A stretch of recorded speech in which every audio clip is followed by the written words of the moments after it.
नमस्कार, बहुत स्वागत है आपका देश न्यूज के खास कार्यक्रम में और मैं हूं आपके साथ मनीष कुमार।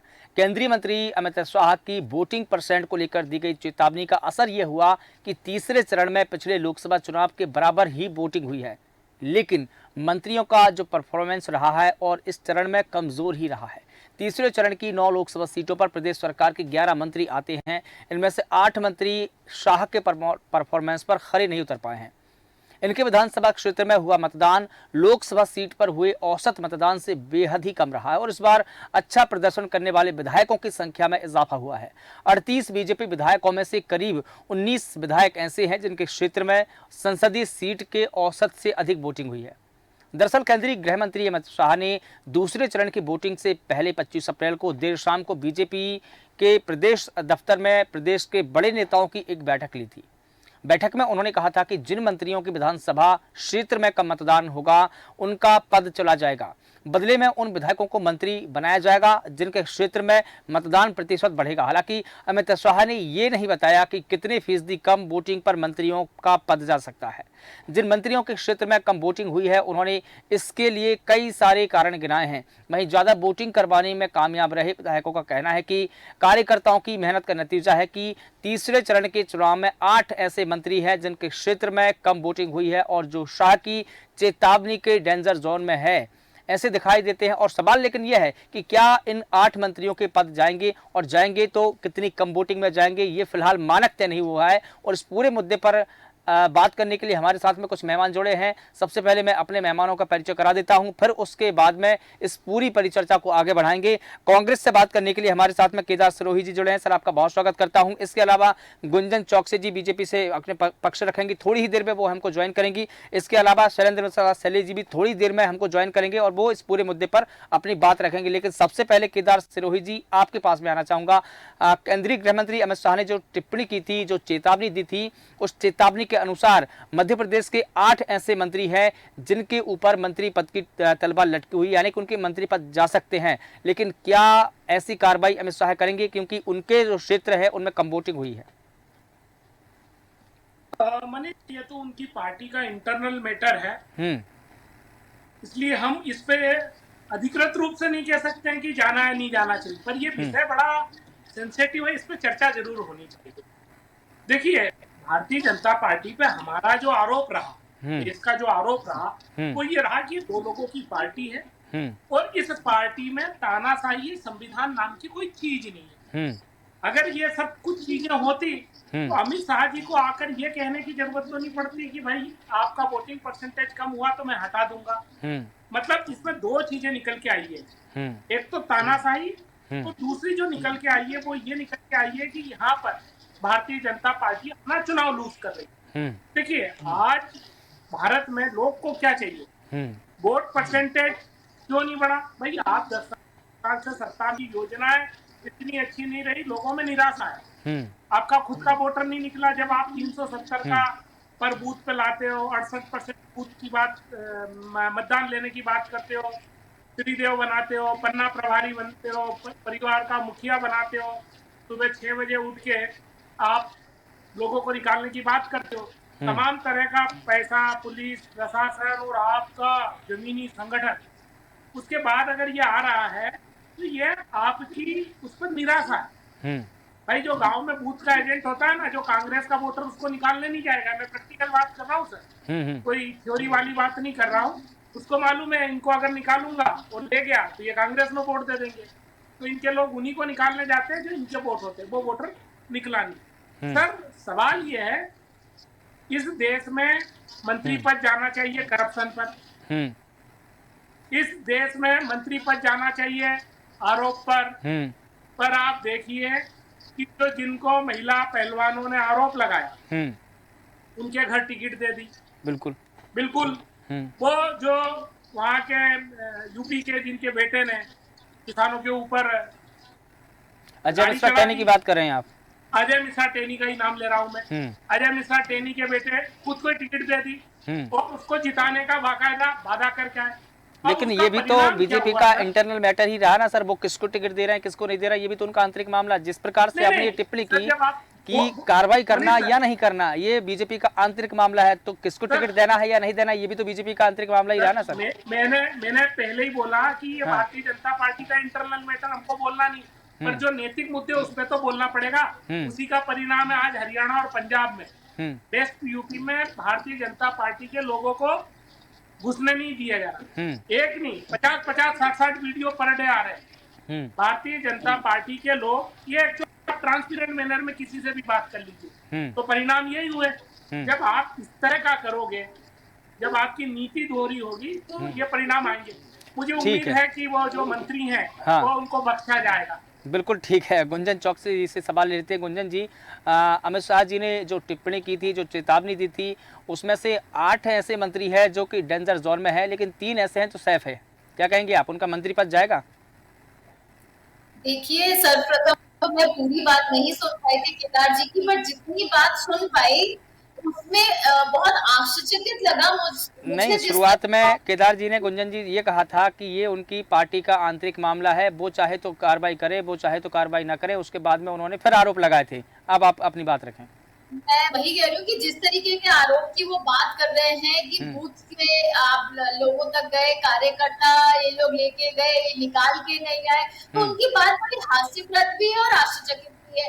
मतलब कांग्रेस ने अपनी हार तो बिल्कुल मान ली है, तो कांग्रेस के प्रवक्ता चैनल पे बैठ के ये भी कबूल रहे हैं कि हाँ, कांग्रेस का कोई कार्यकर्ता निकला ही नहीं, ना संपर्क करने निकला, ना गांव से वोटर्स को निकालने निकला। इस अभियान में इस तरह वो कबूल रहे हैं कि ये अगर वोटर नहीं निकला है तो वो बीजेपी के कारण नहीं निकला है, जो वोटर निकला है तो वो किसी कारण निकला है ये भी उन्हें बताना पड़ेगा। तो ये तो जो बात जिस तरीके से कर रहे थे बहुत ही आश्चर्यचकित थी। दूसरी बात मैं केदार जी से पूछना चाहूंगी, ये महिला सम्मान की जो अभी बात करते हैं, उन्होंने कई नाम गिना है, मैं यहाँ पर इनसे सवाल करना चाहूंगी कि केदार जी, तब आपके सवाल कहाँ चले गए थे जब दिग्विजय सिंह आपका जो शीर्ष नेतृत्व है, कमलनाथ जी, ये सब महिलाओं को अपमान के टिप्पणी कर रहे थे, टंचमाल आइटम बोल रहे थे। मुझे याद दिलाना पड़ेगा कि आपको, या आपका रणदीप सुरजेवाला जब हेमा मालिनी जी के लिए उन्होंने इतनी अपमानजनक टिप्पणी की थी, आपके अपने अध्यक्ष जीतू पटवारी जी ने जिस तरह कल कुछ दिन पहले इमरती देवी जी के लिए जितना अपशब्द बोले, गंदे बयान दिए थे, सुप्रिया श्रीनाथ जी ने जिस तरह गंदे बयान देते हैं, क्या आप इस पे चुप्पी क्यों साधे हुए हैं? आप इस पे आपको जवाब देना पड़ेगा।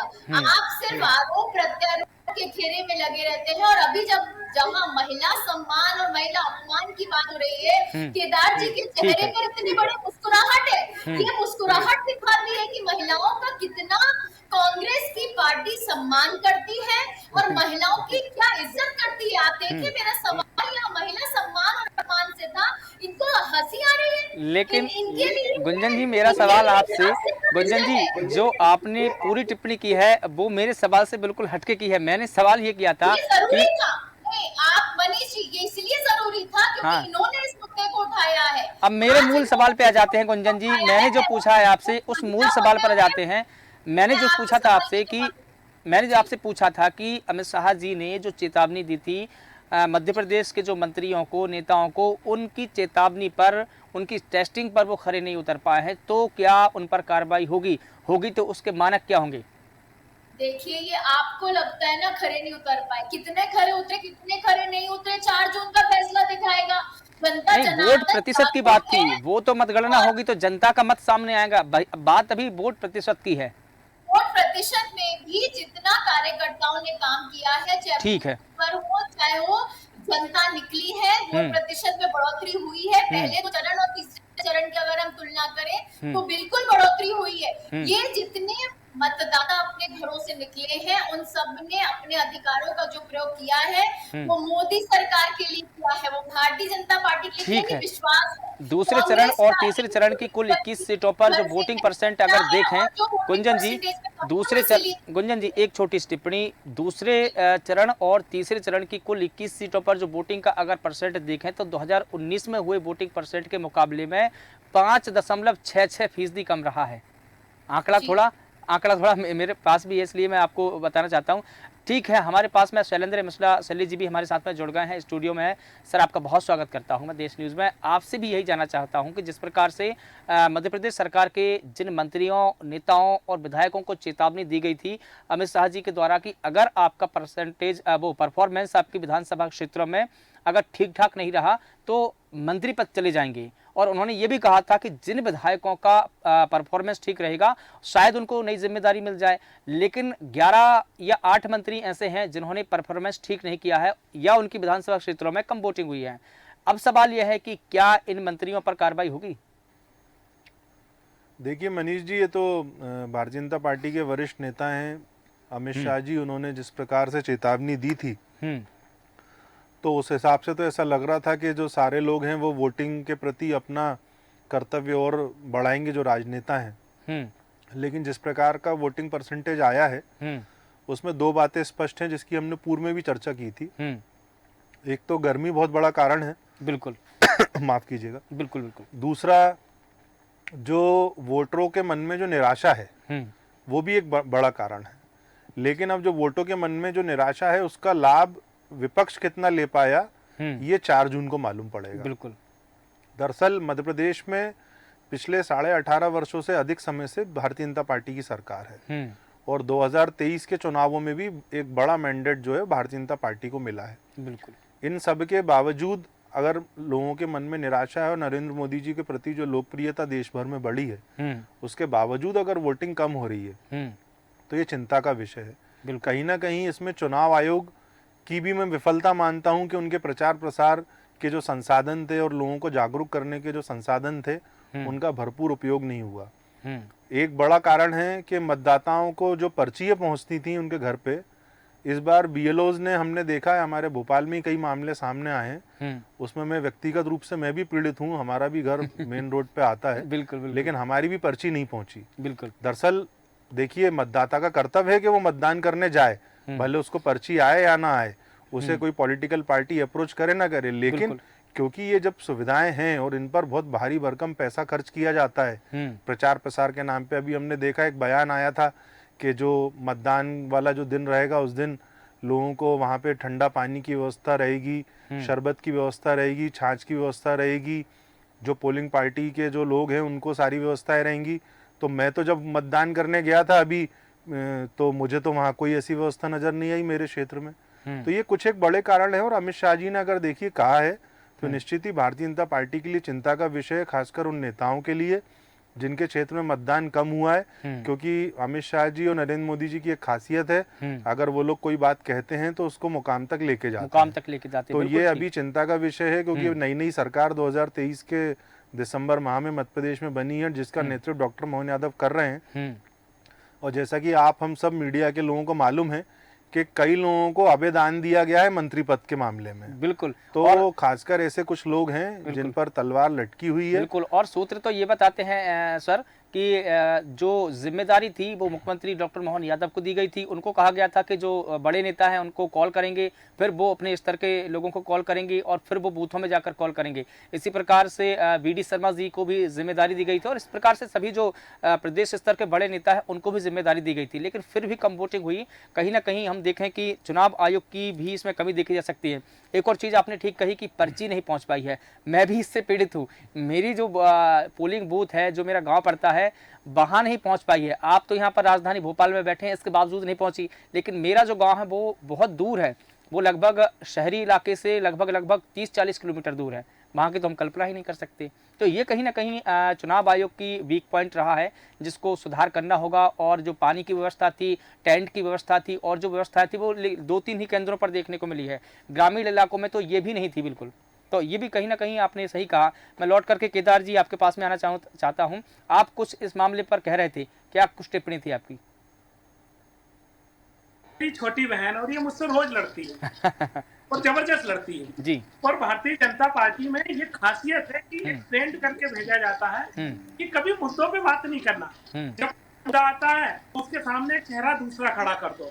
हम इनसे पूछते हैं कि आप लोग वोट क्यों ले जाए, तो मेरी बहन यहाँ क्या कहती है कि मैं महिला हूँ और यह महिला का सम्मान नहीं हो रहा, आप हंस। मतलब यहाँ पर एक प्रवक्ता को अपनी पार्टी का जो बात है वो रखना चाहिए। उस जगह वो कौन सा चेहरा ले आती है एक महिला का चेहरा ले आती है। तो ये जो भारतीय जनता पार्टी का जो ये चेहरा है, ये आज सबको पता पड़ गया। आज मध्य प्रदेश की जो जनता है वो ये पूछ रही थी कि भाई आप जो किसानों को गारंटी दे रहे हो, वो गारंटी क्या है? 6,000 रुपए तो जो मिल रहा है वो मिल नहीं है। आपने कहा ग्रेजुअली बढ़ेगा एमएसपी, गुड, कोई प्रॉब्लम नहीं, वो बढ़ ही रहा है, हर साल बढ़ रहा है। पर जो किसान देश का मांग क्या है, वो डिमांड कर रहा है एमएसपी का कानून। वो हम लोगों ने कमिट किया है। हम लोगों ने उनसे कहा है कि जो ये प्रधानमंत्री हैं, इनकी दाढ़ी में वो कौन सा बाल है ना, वो धोखा है प्रधानमंत्री फसल बीमा योजना में, वो हम दूर करेंगे। आपको 30 डेज में आपका पैसा, आपका क्लेम का आपके खाते में पहुंचाएंगे, गारंटी। जबकि तो इनमें भी शेरपुर में कहा था 2016 में, प्रधानमंत्री जी यहीं आए थे, मैं भी उस सभा में अरेस्ट हुआ था। उस पॉलिसी के खिलाफ थे हम लोग कि ये बाइबल नहीं है, प्रैक्टिकल नहीं है, कॉर्पोरेट ओरिएंटेड है। हम ये कह रहे हैं कि हम लोग जीएसटी से किसानी को मुक्ति देंगे, ये बात ही नहीं कर रहे। हम युवाओं को कह रहे हैं कि 15 अगस्त तक हम 30 लाख नौकरियां कर देंगे। ये नौकरियों पे बात ही नहीं कर रहे हैं। लेकिन ये मुद्दे आपके क्या है सर, जो अभी आपके सर लास्ट जी सर 30 सेकंड, मेरी बहन भी हंस गई, अब तो कोई चिंता नहीं है। नहीं, मैं आपको काउंटर करना चाह रहा था, मैं आपको काउंटर करना चाह रहा था, माफ करिएगा। ये जो आप मुद्दे की बात कर रहे हैं, इलेक्शन मैनिफेस्टो में जिन मुद्दों को आपने शामिल किया है, ये पहले आप कर सकते थे, आपकी सरकार रही है, लंबे समय तक कांग्रेस की सरकार रही है। सर देखिए, हम लोग ने किया, जब आप सरकार में रहते हैं तब इन पर काम नहीं होता है, जब विपक्ष में होते हैं तो आप इन पर बात करने लगते हैं।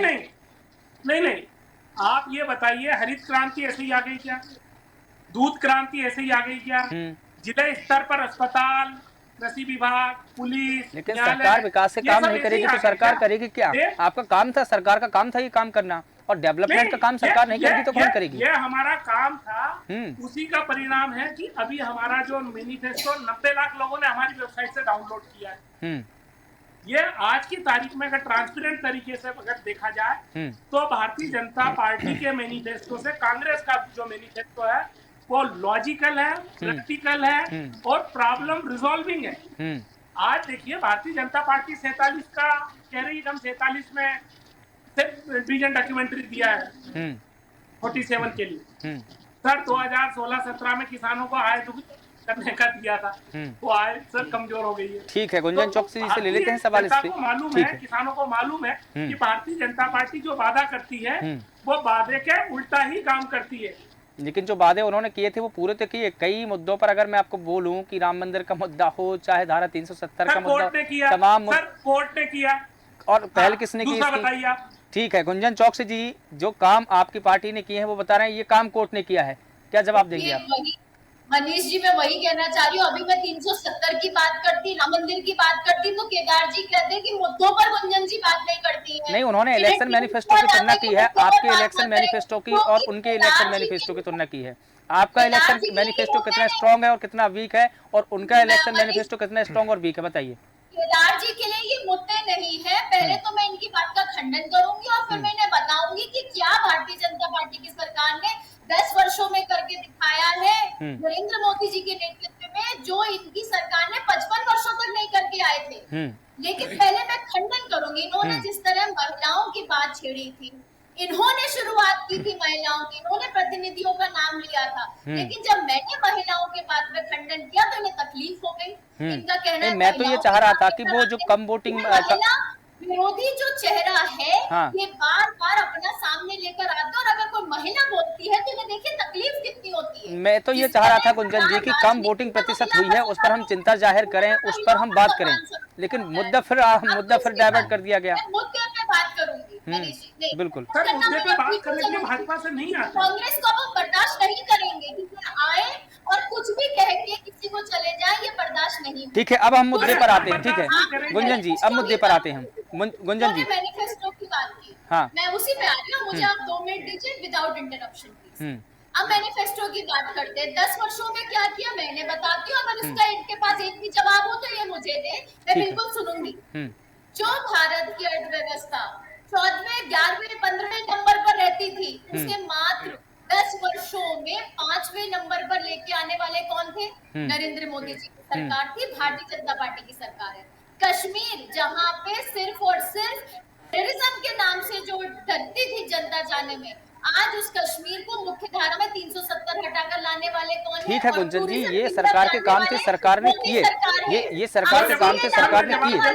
मोदी सरकार है। आज दोनों महिला का जवाब दे लेता हूं। सशक्तिकरण करने वाली मैं आपके पास में मोदी आऊंगा। सरकार है। नहीं, हमारे आज राम मंदिर के निर्माण की मोदी सरकार है। ये सुप्रीम कोर्ट का अभी बात कर रहे थे, मैं जो जवाब देने दीजिए। सुप्रीम कोर्ट में ये राम को काल्पनिक बताते हैं। ये प्रभु श्री राम को एफिडेविट पे कहते हैं ये काल्पनिक है। ये सुप्रीम कोर्ट के फैसले का पालन किसी ने किया है तो ठीक है गुंजन जी, अब हम मुद्दे पर असली मुद्दे पर आ जाते हैं ना। कांग्रेस की सरकार गुंजन जी, हमारा मूल मुद्दा ये था कि मध्य प्रदेश में जो कम वोटिंग हुई है और अन्य स्टेटों में भी जो कम वोटिंग हुई है, उसके मूल कारण क्या है, हम उसके मूल कारण को जाने और एक चिंता जाहिर करें और वोटिंग परसेंट कैसे बढ़ सकती है, इस पर हम मैनिफेस्टो पे जवाब दे रही थी। आपने मेरा सवाल पहले मैनिफेस्टो का था, इसलिए मैं मैनिफेस्टो पे अब ठीक है, अब मूल मुद्दे पर आ जाते हैं। वोटिंग परसेंटेज की अगर मैं बात करूं तो देखिए बहुत खूबसूरती से आपने भी बात बताई थी और शैलेंद्र जी ने भी बताई थी कि जो पर्ची अगर नहीं पहुंची है, फिर भी हमने ये जागरूकता फैलाने की भारतीय जनता पार्टी के कार्यकर्ताओं ने कोशिश की थी कि अगर पर्ची नहीं भी आई है तो भी आप वोटिंग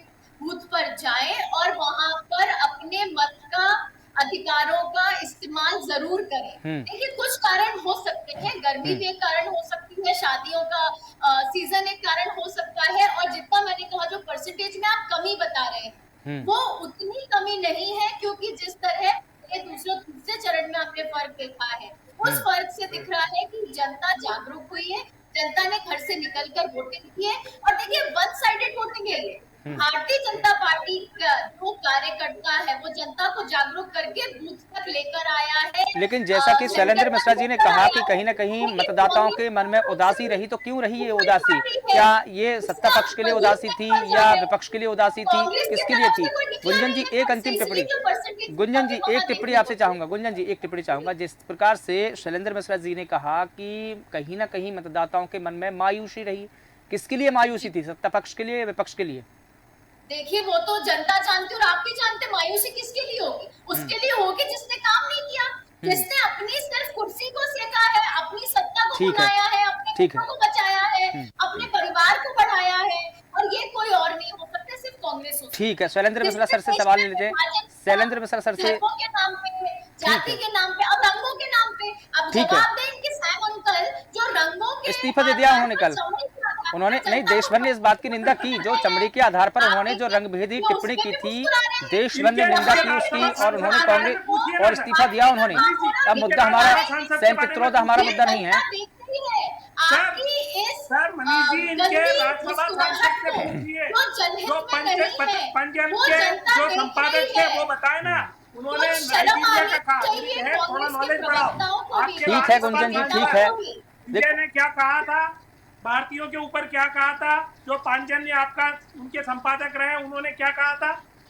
अरे अपने घर तो देख लीजिए जरा। ठीक है, शैलेंद्र मिश्रा सर से सवाल ले लेते हैं। सर ठीक है, आपके पास आऊंगा, एक मिनट दे दीजिए सर, मैं आपके पास आऊंगा। सर से हमने एक ही सवाल लिया है, वो भी हमारे साथ में जुड़े हैं। सर तीसरे चरण में जिस प्रकार से मंत्रियों का जो वोटिंग टेस्ट हुआ है, इनमें से 8 मंत्री इस टेस्ट में खड़े नहीं उतर पाए हैं, जबकि 3 मंत्रियों ने उम्मीद से बेहतर परफॉर्म किया है। जो मंत्री टेस्ट में खड़े नहीं उतरे हैं उनमें से भोपाल की सीट भी है, आती है, ग्वालियर लोकसभा सीट भी आती है, मुरैना, बैतूल, भिंड, ये तमाम लोकसभा सीट आती है। राजगढ़ में लोकसभा सीट में एक मंत्री ने बेहतर जरूर काम किया है। अब इस पूरे मुद्दे पर सर आप कैसे देखेंगे, क्या कहेंगे आप शैलेंद्र सर? देखिए मैंने मोबाइल में भी मनीष जी ये भिंड लोकसभा सीट के आंकड़े खोल रखे हैं। बिल्कुल। यहाँ की अगर हम बात करें तो यहाँ पर जो विधानसभा है भिंड दतिया लोकसभा में, बिल्कुल, उसमें लगभग 8 विधानसभा है। 8 बिल्कुल। सबसे पहले अटेर है 47.74%। अटेर से वर्तमान में विधायक कांग्रेस पार्टी के हैं, बिल्कुल, लेकिन इसके पहले अरविंद भदौरिया जी थे जो मध्य प्रदेश सरकार में मंत्री रहे, बिल्कुल, और ताकतवर मंत्री थे। तो ये वहाँ जिम्मेदारी उनकी बनती है। आगे बढ़ेंगे भांडेर में 62.84% मतदान हुआ है, क्योंकि ये बरैया जी का क्षेत्र है, तो यहाँ पे ऐसा माना जा रहा है कि उनके प्रति लोगों में काफी झुकाव दिखा और उनके प्रति शायद लोगों ने अपना प्यार भी दिया, लेकिन ये अभी संभावना है। उसके बाद चलिए अपन भिंड विधानसभा आते हैं 48.62%। देखिए कितनी निराशा है। भिंड जो लोकसभा का जो भिंड का जो शहरी क्षेत्र है वहाँ की ये स्थिति। आप आगे बढ़िए दतिया में, क्योंकि डॉक्टर नरोत्तम मिश्रा आते हैं वहाँ पे, भले चुनाव हार गए लेकिन काफी दबदबा है उनका, तो वहाँ पे 67.11% सर्वाधिक भिंड जिले का जो मतदान हुआ है वो दतिया में हुआ है। ऐसे ही आगे चले अपन, गौहद में 51.23 है, लाहौर में 52.66 है, जबकि ये सीट जो है लंबे वक्त बाद भाजपा ने कांग्रेस से छीनी है, डॉक्टर गोविंद सिंह यहाँ से चुनाव हारे हैं। आगे चले तो महंगाओं में 53.91 है, यहाँ से मंत्री दिए हैं राकेश शुक्ला जी को, तो ये उनके लिए चिंता का विषय है। एक सेवड़ा सीट है जहाँ पे 60.5%। तो देखिए ये उदाहरण है। अब इस क्षेत्र में जब फूल सिंह बरैया को लेके काफी विवाद भी हुए, पिछली बार देखा हमने, और वो विवादित चेहरा रहे हैं। संध्या राय जी एक महिला हैं, लेकिन मैंने पिछली डिबेट में भी कहा था कि वो 19 का चुनाव मात्र 2 लाख वोटों से जीती थी, कब, जब मोदी लहर थी तब। तो ऐसे में आप देखिए कि ये जनता आखिर घर से निकल के मतदान क्यों नहीं कर रही है। एक तरफ तो बात हो रही है कि प्रधानमंत्री नरेंद्र मोदी जी की लोकप्रियता बढ़ रही है, उनकी गारंटी पे पूरे देश भर में भारतीय जनता पार्टी चुनाव लड़ रही है। भारतीय जनता पार्टी की स्टेट विंग ये नहीं बता रही है कि हमने क्या काम करे, मध्य प्रदेश में क्या काम करे या दूसरे स्टेट में क्या काम करे। आप देखिए दिन भर टेलीविजन पे भी हम लोग देख रहे हैं मोदी की गारंटी, खुद प्रधानमंत्री जी कह रहे हैं मोदी की गारंटी। तो ये एक चिंता का विषय भारतीय जनता पार्टी के लिए। 10 वर्षों से तो कांग्रेस विपक्ष में है केंद्र में, उन्हें तो सत्ता में वापसी करना है, और कांग्रेस की तो कमियां हम हमेशा गिनाते हैं और आगे भी गिनाएंगे। अभी एक बात जो आपकी चर्चा में आई थी, राम सेतु काल्पनिक है, तो मैं हमारे साथियों को बताऊं, ये 23 दिसंबर 2022 की बीबीसी की एक खबर है, जिसमें तत्कालीन पृथ्वी विज्ञान मामलों के मंत्री जितेंद्र सिंह ने राज्यसभा में एक सवाल के जवाब में कहा था कि भारतीय सैटेलाइटों को राम सेतु की उत्पत्ति से संबंधित कोई सबूत नहीं मिले। तो हालांकि ये प्रश्न मेरा हिस्से का नहीं था, ये कांग्रेस पार्टी के जो प्रवक्ता हैं और उनके जो प्रतिनिधि हैं, उनको कांग्रेस का पक्ष कैसे रखना है ये कांग्रेस को डिसाइड करना है। अब चिंता की बात यह है कि जिन मंत्रियों पे तलवार लटक रही है, और जो आज आपका जो मूल विषय है इस डिबेट का, तो देखिए चिंता का विषय है। अगर हम 22वीं सदी में भी मतदान के लिए, और हमारे पूरे देश का आम चुनाव हो रहा है, गर्मी ठीक है अपनी जगह, बारिश अपनी जगह है, घरों से आधा किलोमीटर के भीतर जो होता है वो मतदान केंद्र बनाए जाते हैं। तो ऐसे में अगर पब्लिक जो है, मतदाता जो है, वो या तो उसको मन में ये लग रहा है कि यार ठीक है सरकार तो बीजेपी की आनी है, एक मिनट ये भी चल रहा है, कहीं ना कहीं मुझे लगता है विपक्ष अपना मजबूत तरीके से पक्ष रखने में कमजोर रहा, और सत्ताधारी दल के राजनेताओं के प्रति जो जनता की जो उदासीनता है, कहीं ना कहीं वो भी एक बड़ा कारण है। क्योंकि सब कुछ जो है, जो बोला जा रहा है, वो धरातल पे कितना है ये आप भी जानते हैं, हम भी जानते हैं। और चुनाव आयोग मुझे लगता है कहीं ना कहीं थोड़ा सा विफल रहा, और जो उन्हें मतदाताओं से जो टच बनाना चाहिए था, जो जागरूकता, अभी जैसे आप ही ने कहा कि यहाँ पे 2-3 पोलिंग ऐसी थी जहाँ पर ये सारी व्यवस्थाएं की गई थी, तो भाई फिर आपने ये बयान क्यों दिया कि हर पोलिंग पे मतदाता के लिए गर्मी में स्वागत किया जाएगा, उनको ठंडे पेय पदार्थ दिए जाएंगे। हालांकि कोई अपने घर से ठंडे पेय पदार्थ पीने नहीं जाता है, लेकिन क्योंकि गर्मी का वक्त था, लोग लाइन में लगते हैं, शामियाना कितना वहाँ पे इंतजाम थे, बहुत सारी बातें हैं। तो ये तो अवेयरनेस की बात है वोटिंग को लेके, लेकिन कहीं ना कहीं क्योंकि मध्य प्रदेश में लगातार भारतीय जनता पार्टी सरकार बना रही है, और जो मोदी की गारंटी पे चुनाव जीतने की बात है, ये एक बड़ा कारण है। जनता भी समझ रही है कि हमारे क्षेत्र के जनप्रतिनिधि ने कितना काम किया है, बिल्कुल, और जनप्रतिनिधियों का जो विकास हुआ है पिछले 20 वर्षों में, ये भी बड़ा चिंता का विषय है। तरक्की सबकी होना चाहिए, लेकिन एक फिक्स तनख्वाह में, जो मध्य प्रदेश विधानसभा से जो तनख्वाह मिलती है, या सरकार में कोई मंत्री है उसको जो सरकार से तनख्वाह या जो उसको वेजेस मिलते हैं, उनको अगर सबको जोड़ लिया जाए तो ये कई हजारों गुना जो लोगों की जो तरक्की हुई है, तो ऐसे फार्मूले आमजन को भी बता दे वो लोग, तो आमजन की भी तरक्की हो जाएगी। बिल्कुल ठीक है, क्योंकि आपने बहुत अच्छे से इस बात को बताया है, और बहुत अच्छी तरीके से आपने इस पूरे मुद्दे का विश्लेषण किया है, जो मैं चाह रहा था कि किस तरीके से इसका विश्लेषण हो। मैं ये भी चाह रहा था कि उन 8 मंत्री, उनकी संसदीय सीट का भी विश्लेषण हो, जो कि हो नहीं पाया है, और आपने जिस तरीके से विश्लेषण किया है। एक और मैं 20 सेकंड में बात पूरी करता हूँ। जैसे मोदी जी गारंटी दे रहे हैं 80 करोड़ देश के लोगों को मुफ्त राशन की भी योजना जो है उसको आगे बढ़ा दिया गया है, और तमाम तरह के लोक लुभावन वादे जो किए हैं वो भारतीय जनता पार्टी ने सरकार में रहते अपने मैनिफेस्टो में किए हैं और हर चुनाव में हर देश में होता है। तो विपक्ष के नाते अगर मुझे लगता है कि इंडिया गठबंधन के प्रमुख नेताओं में से एक राहुल गांधी हैं और यदि वो कुछ बड़ी स्कीम्स के बारे में बात कर रहे हैं तो जिस तरीके से उसको डिनाई किया जा रहा है ये भी गलत है। हमारे लिए मध्य प्रदेश में एक उदाहरण है, जब यहाँ पे 2018 में कांग्रेस पार्टी की सरकार बनी थी और किसान कर्ज माफी को लेके राहुल गांधी ने जो एक बड़ा बयान दिया था उस पे काम भी शुरू हुआ था। वो कितना हुआ कितना नहीं हुआ ये आंकड़ों की जादूगरी वाली बात है, लेकिन वो धरातल पे काम शुरू हो गया था। तो मुझे ऐसा लगता है कि विपक्ष के वादों को भी सम्मानजनक तरीके से और एक सामान्यता के दृष्टिकोण से देखना चाहिए। उसको इस तरीके से हल्के में लेके मजाक उड़ा देने से, या आज हम देख रहे हैं जिस प्रकार से देश में हमारी कुछ साथी जिस प्रकार से बायस्ड हो रहे हैं नेशनल मीडिया में, तो वो भी एक चिंता का विषय है। आज वक्त आ गया है जब पत्रकारिता से जुड़े क्षेत्र के लोग जो हैं वो अपनी ईमानदारी और अपनी ट्रांसपेरेंसी का परिचय दें और हमारे ऊपर भी सवाल ना उठे। इसलिए हमको सबको बराबर मौका देना चाहिए। बिल्कुल ठीक है, बहुत अच्छी तरीके से आपने फिर विश्लेषण किया। मैं यही चाह रहा था कि इस बात पर पूरी ईमानदारी और पूरी ट्रांसपेरेंसी से अगर बात हो तो दोनों पक्षों की बात सुनी जानी चाहिए। बिल्कुल सत्ता पक्ष की अगर बात सुनी जा रही है तो विपक्ष की भी सुनी जानी चाहिए, क्योंकि अगर वो अपने मैनिफेस्टो में कुछ चीज़ों को शामिल कर रहे हैं तो हो सकता है कि उसमें जनता का बेहतर हो सके, क्योंकि जनता की बेहतरी के लिए ही मैनिफेस्टो बनाए जाते हैं, मुद्दे जनता के ही लिए उठाए जाते हैं। फिलहाल वक्त हमको इतनी ही इजाज़त देता है, इसलिए इस पूरी परिचर्चा को हम विराम देना पड़ेगा। गुंजन जी आपका बहुत शुक्रिया, शैलेंद्र सर आपका भी बहुत शुक्रिया, केदार जी आपका भी बहुत शुक्रिया इस बहस पर जुड़ने के लिए। तो बता दें कि मध्य प्रदेश के 8 मंत्री जिनका वोटिंग परसेंट उनके क्षेत्रों में कम रहा है, जिन पर अब अमित शाह की चेतावनी की तलवार लटकी हुई है। मध्य प्रदेश में कम वोटिंग इन मंत्रियों की मुसीबत बन गई है। मंत्री अपने ही क्षेत्र में मतदान प्रतिशत नहीं बढ़ा पाएंगे, लेकिन सवाल यही है कि क्या मध्य प्रदेश के ये 8 मंत्री हटाए जाएंगे, क्योंकि जिस प्रकार से केंद्रीय गृह मंत्री अमित शाह ने चेतावनी दी थी उन चेतावनी पर वो खरा नहीं उतर पाए हैं। फिलहाल देश न्यूज़ के खास कार्यक्रम में बस इतना ही। मुझे दीजिए इजाजत, नमस्कार।